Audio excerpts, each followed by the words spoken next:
Diana Rigg once set the screen ablaze with her daring beauty and calculated rebellion, but in her final years, she confessed a chilling truth: fame could never fill the emptiness inside her soul.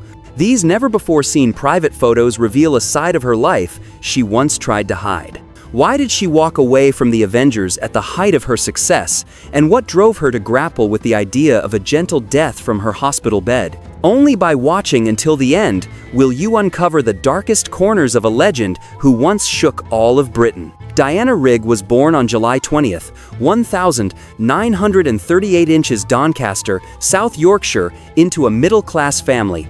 Her father was an engineer working in the railway industry, and her mother was a homemaker. She had an older brother who was 4 years her senior.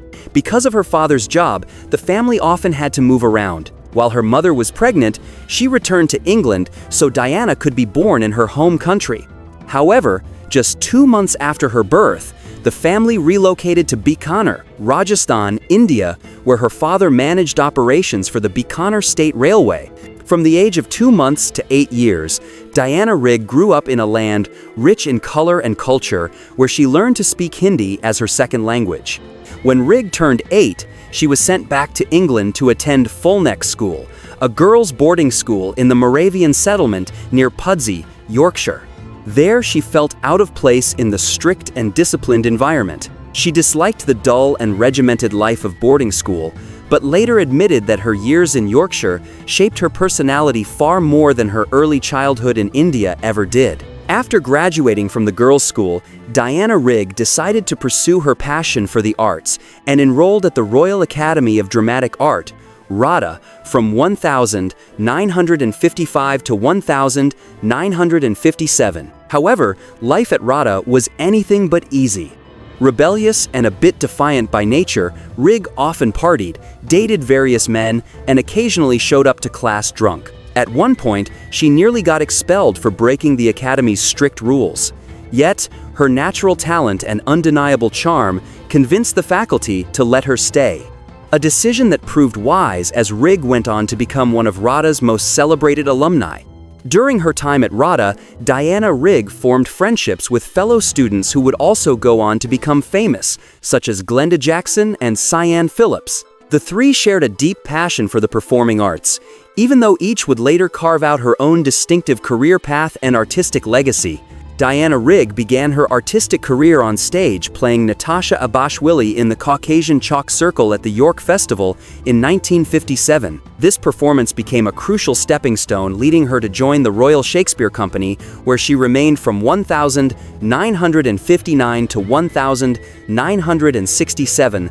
During her tenure, Rigg took on numerous classic roles, including Gwendolen in Jean Anouilh's Becket, Cordelia in King Lear, and Adriana in The Comedy of Errors. The pinnacle of her stage career came with her appearances on Broadway, starting in 1971 with Abelard and Heloise.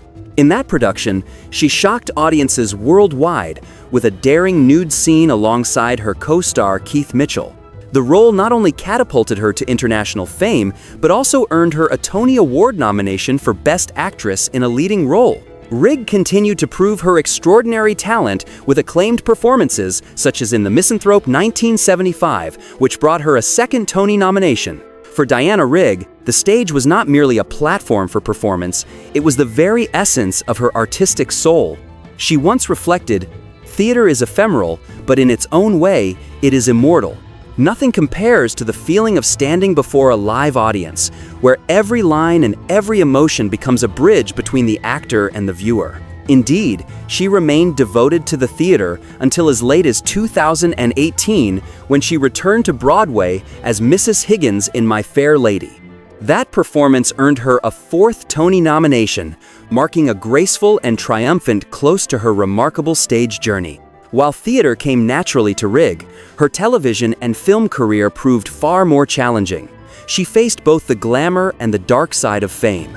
Being typecast as a sex symbol and confronting the injustices of an industry where she was sometimes exploited by directors.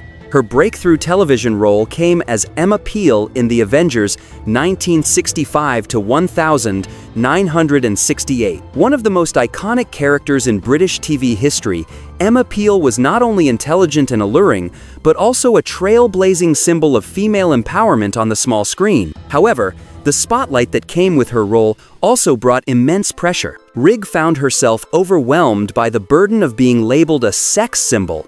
She received countless letters from fans, many of them containing inappropriate or vulgar remarks. Instead of throwing them away, she stuffed the letters into the trunk of her car and let her mother deal with them. Her mother, with her trademark wit, would often reply to the most indecent ones with, "My daughter's far too old for you. Go take a cold bath." One of the main reasons Diana eventually left the Avengers was the unfair pay disparity. She discovered that she was earning less than the cameraman, a revelation that left her deeply frustrated. After a long battle, her weekly salary was raised from £150 to £450, but the media quickly painted her as greedy. Rigg later reflected, "All I wanted was fairness. It is sad that we are still talking about the gender pay gap today." The working environment on set was far from ideal as well.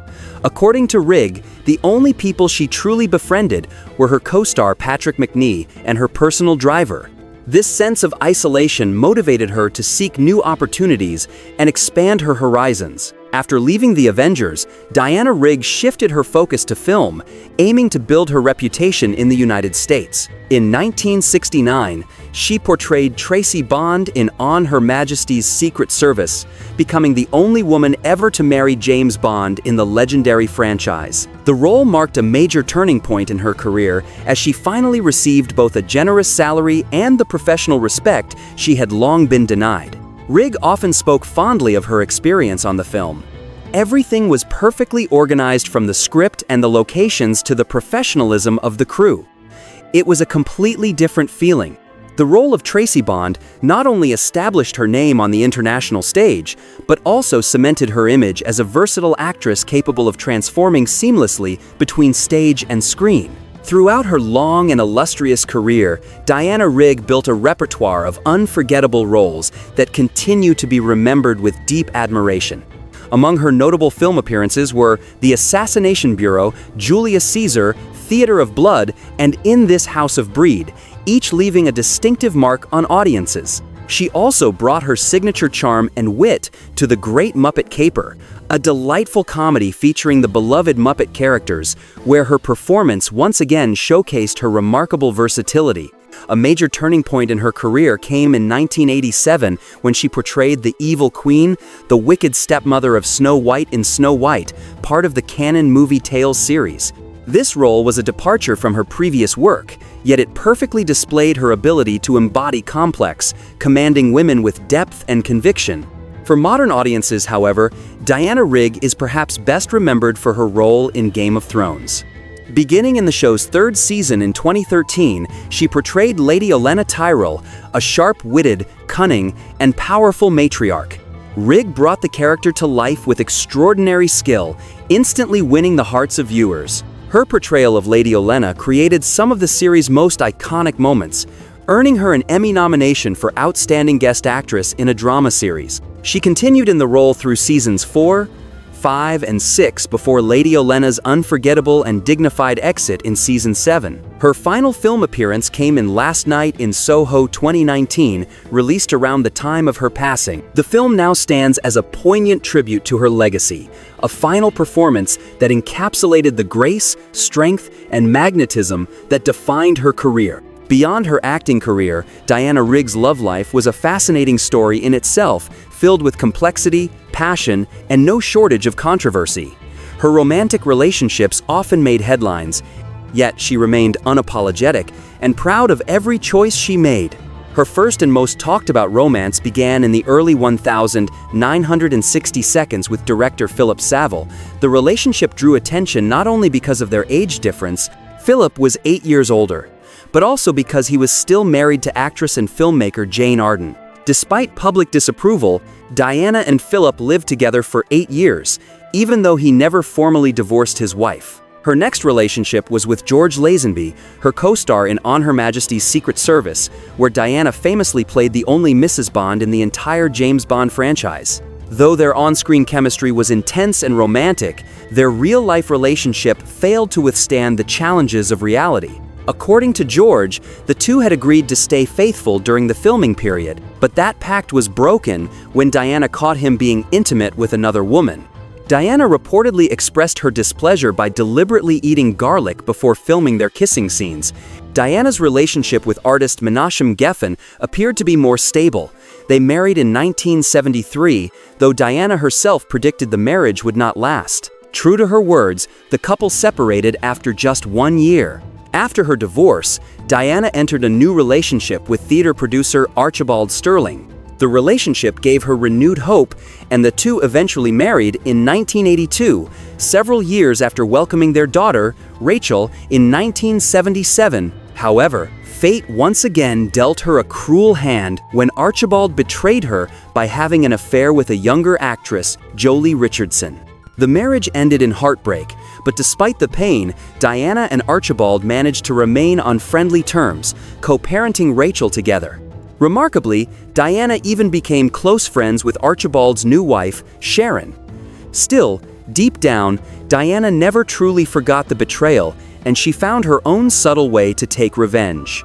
Once, while Archibald was away on a business trip, she gathered all of his favorite suits and donated them to charity. After enduring so much pain, Diana gave up on the idea of romantic love entirely. For the next 30 years, she lived alone, choosing solitude over emotional turmoil. Reflecting on her life, she once said, "If you have a rich inner life, you do not feel lonely. I have a vivid imagination, and I do not miss romantic love. I am grateful not to go through that anymore."